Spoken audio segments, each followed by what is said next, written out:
Entrem estranhos, mas prestem atenção ao que espera o pecado da ambição. Porque os que tiram o que não ganharam terão é que pagar muito caro. Assim se procuram sobre o nosso chão um tesouro que nunca enterraram. Ladrão, você foi avisado, cuidado, pois vai encontrar mais do que procurou.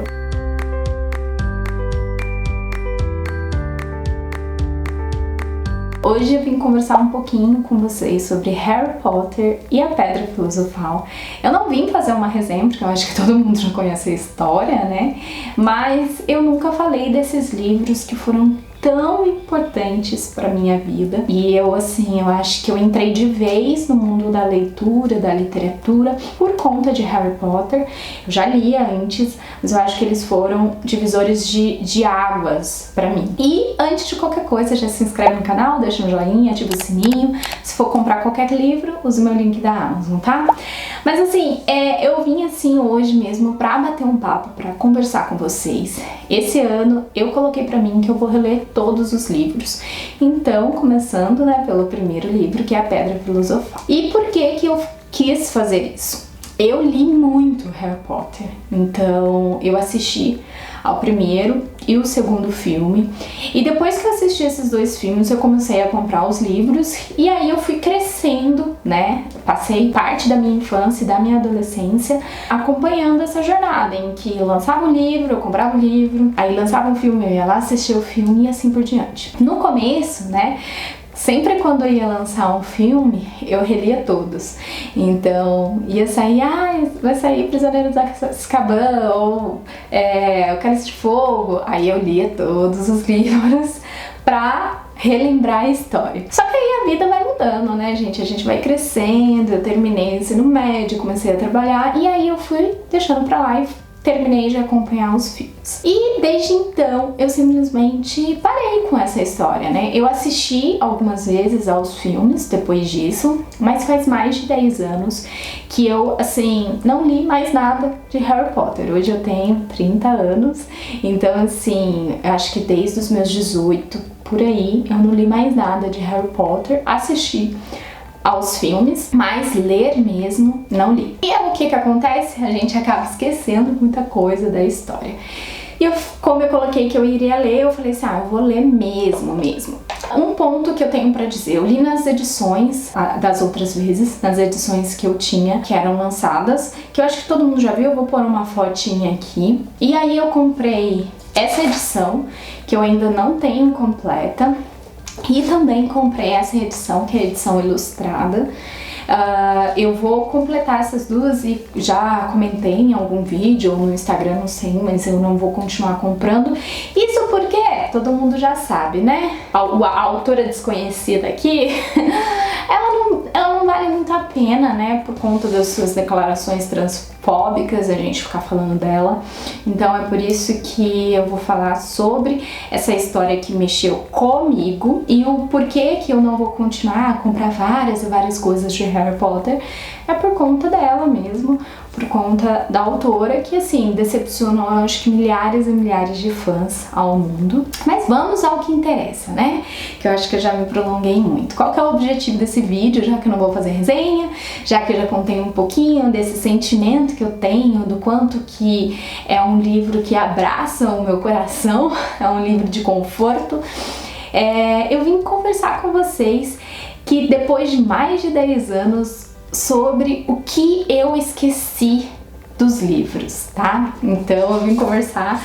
Eu acho que esse vídeo vai ser mais para as pessoas que já leram o livro, e coloca aqui se você também esqueceu alguma coisa dessa que eu falei, ou se você leu recentemente e se surpreendeu com outras coisas.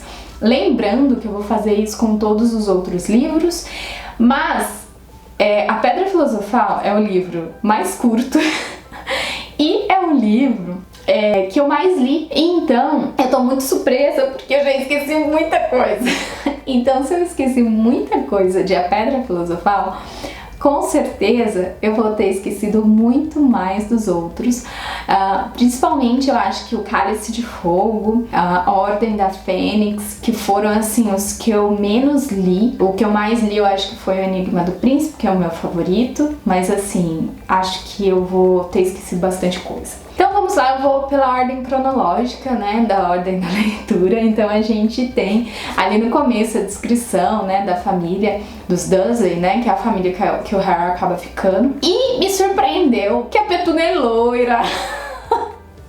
É uma coisa minúscula, mas enorme ao mesmo tempo. E eu simplesmente esqueci, porque pra mim, né, na minha mente, por conta dos filmes, a Petúnia pra mim é aquela atriz. Desculpa, eu não sei o nome da atriz, mas não lembro. E quando, né, escreve aqui que a Petúnia, ela é loira, ela é esguia, ela tem um pescoço longo, né? Isso é muito próximo da Petúnia que a gente vê nas telas. E isso é engraçado, o quanto que o filme, junto com o livro, se entrelaçam e às vezes a nossa memória vai se adaptando, vai se entrelaçando àquilo que é o mais forte. Eu lembro que eu tava lendo, eu falei assim, a Petúnia é loira, aí eu reli de novo. Não, a Petúnia não é loira, aí eu reli de novo. E simplesmente me deu um branco, e é muito engraçado quando depois, né, vai começar a descrever ali um pouco do Duda, né, e a gente vê o quanto ele é loiro também, né, que é a característica da Petúnia, e ele é mais gordinho, que é a característica do tio Walter, né. Então eu fiquei assim, passada, que eu esqueci que a Petúnia é loira, tá? O segundo, a fala do Chapéu Seletor. Isso, eu fiquei assim muito triste de ter esquecido. Não que eu soubesse a fala, né?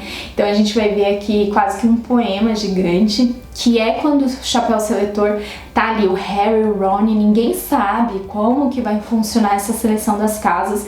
Eles estão bem apreensivos, né? O Harry, ele, né, comenta, ele divaga ali no livro falando, nossa, eu tô com medo porque não sei nada de bruxaria, existem famílias aqui, crianças que cresceram com a bruxaria, eu não sei nada, será que vai ter que fazer um teste? Que teste que vai ser esse? E quando ele descobre que é um chapéu que vai falar qual que é a sua casa, ele já alivia, já descansa. O Ron não sabe também, porque os irmãos dele, né, principalmente Fred e o George, brinca muito e fala que vai ter que fazer várias coisas, e ele também tá tão ansioso quanto o Harry e não sabe o que que é.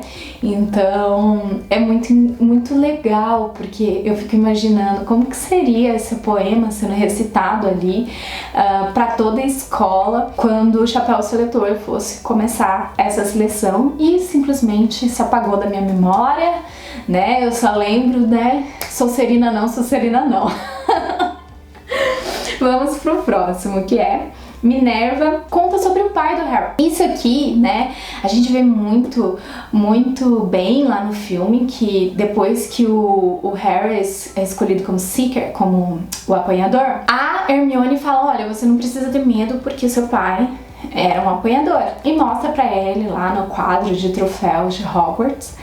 Só que quem conta na realidade essa informação ao Harry é a própria Minerva. E eu achei isso mais coerente, porque apesar da Minerva ela ser muito séria, muito centrada, ela é uma mulher muito amorosa e muito justa. Então, naquele momento em que o Harry tá bem apreensivo, porque no primeiro momento ele acha que vai levar uma expulsão, mas acaba, na realidade, recebendo um prêmio, porque ele recebe um prêmio ao invés de ser punido por algo que foi feito de errado.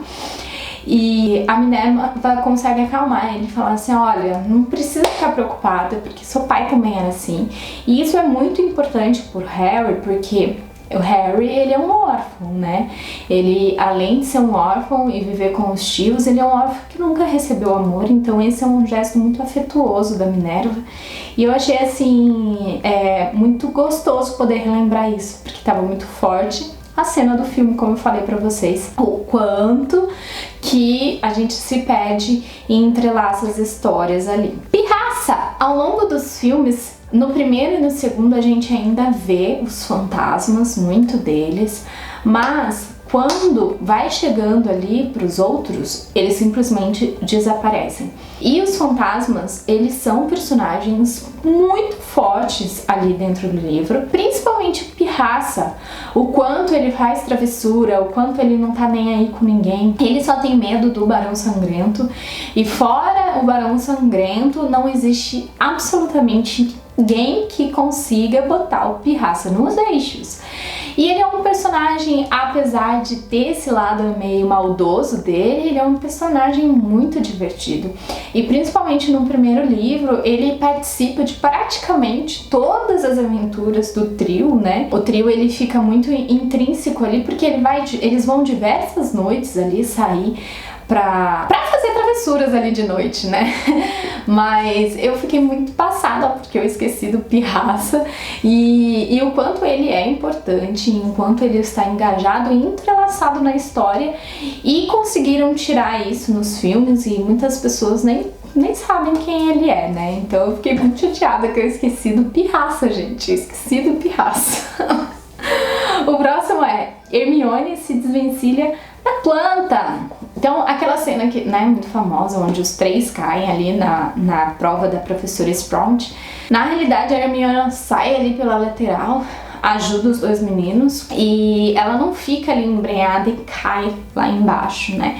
Então, eu lembrava que ela ajudava os dois garotos, mas eu não lembrava que ela ia pra lateral, porque na realidade é meio que pro lado a prova, né? Um corredor, não cai mais, eles não caem ali. Então eu esqueci também disso e assim, o fato de que a Hermione ajuda em tudo, isso a gente já sabe, né? Mas eu não lembrava especificamente desse detalhe, eu tinha esquecido e aí foi aquele momento que eu reli de novo, né, pra afirmar a minha memória ali. 3 vassouras para pegar a chave. Essa é outra coisa ali da prova que eu havia, né, apagado da minha mente. Então, quando o Harry ele chega para pegar as chaves, ele vê lá que tem a chave mais velha, fechadura e tal. Só que os 3 sobem, cada um numa vassoura, para tentar pegar chaves. Enquanto os 2 tentam distrair, o Harry vai atrás da chave, que é a chave correta para a porta. Então também isso eu tinha esquecido, tá? E antes de ir pra última, né, que é uma do Dumbledore, que eu fiquei assim, passada, eu queria falar sobre outros aspectos que eu lembrava, mas que eu fiquei muito chateada de não ter no filme, né? Que o primeiro é, principalmente, eu acho, porque a gente sabe que as provas que o Harry, o Ron e a Hermione passam ali, quando eles vão atrás da Pedra Filosofal, do professor Quirrell, foram feitas pelos professores. Então a gente tem o do Hagrid, que é o cachorro de 3 cabeças, a gente tem a planta da professora Sprout, a gente tem o tabuleiro da professora Minerva, e a gente tem um que eu acho que é muito importante, a gente tem o Trasgo, que é do professor Quirrell, e que é o do professor Snape, que eu sinto muita falta dele nos filmes, que eu não sei se vocês se recordam, mas são vários frascos de poções e a gente tem uma charada. Então é estritamente um exercício de lógica, que se você não for bom em lógica, você não vai conseguir desvendar. Então ele fala ali que tem um frasco que vai fazer você voltar, um frasco que vai fazer você continuar a sua jornada, frascos que vão fazer você morrer. Então a pessoa ela tem que ser muito sagaz, muito inteligente para conseguir passar deste obstáculo, que é do professor Snape, e que eu acho que ele é um personagem tão impactante ali nesse primeiro livro, tão importante, né? E nas continuações dos outros, em que a gente sabe que fica sempre aquela tensão para saber se ele é do bem, se ele é do mal. Na realidade a gente sabe que ele é só um ser humano que fez várias escolhas erradas e que tenta consertar essas escolhas, mas que é um personagem que precisava ter ali, eu acho, a sua prova, porque é muito inteligente. Eu acho que seria muito legal, e sem contar o risco envolvido nessa prova. Mas eu tenho pra mim que eu sei o porquê que não foi colocada, porque a prova do Snape, ela acontece logo depois da prova do tabuleiro da professora Minerva, que é a prova em que o Ron fica machucado lá. Então não fazia sentido a Hermione, né, passar junto com o Harry para a prova seguinte e acabar deixando o Ron lá machucado. Então ficaria muito frio, porque eles são crianças, né? Por mais que a Hermione pegue a poção para voltar até o Ron, e enquanto o Harry vai e segue em frente para poder pegar a Pedra Filosofal, é uma coisa fria. Porque são crianças, né, ela ia querer ficar com o Ron. Então eu acho que foi inteligente, mas eu queria muito ver a prova do Snape. Poderia ser uma anterior. Vamos para outra parte que eu sinto muita falta no livro, que é o fato do dragão, né, do Norberto, que a gente vê ali ele nascendo e tudo mais, mas a gente só fica sabendo que o Norberto foi enviado por Carlinhos, isso no filme, tá, gente? No livro a gente sabe que o Norberto é enviado por Carlinhos pelo Harry e pela Hermione, né, que acabam se arriscando ali. O Ron, ele tá machucado, ele acaba não podendo ir, tá doente, mas pelos dois, né? E a busca desse Norberto, como ele é levado com 4 vassouras, eu acho que é uma cena que eu ia gostar de ver nas telonas, né? Mas é outra cena assim que também foi fácil de tirar, que eu entendo por causa do tempo do próprio filme, então assim, ok, mas eu gostaria de ter visto.